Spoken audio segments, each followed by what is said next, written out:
Syedalun, meski kemeriahan dalam merayakan HUT Republik Indonesia ke-77 sudah berlalu, namun masih ada momen lucu yang terlewatkan. Seperti salah satu video yang beredar di media sosial, seorang pemanjat pinang tidak bisa turun lagi, alhasil harus dibantu dengan sebuah eskavator.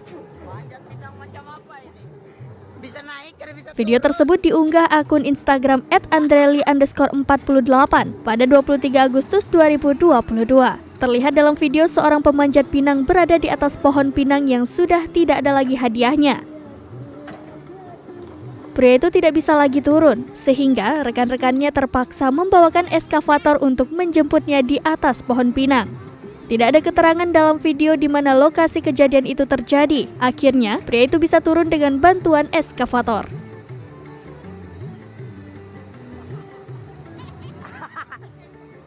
Dajon.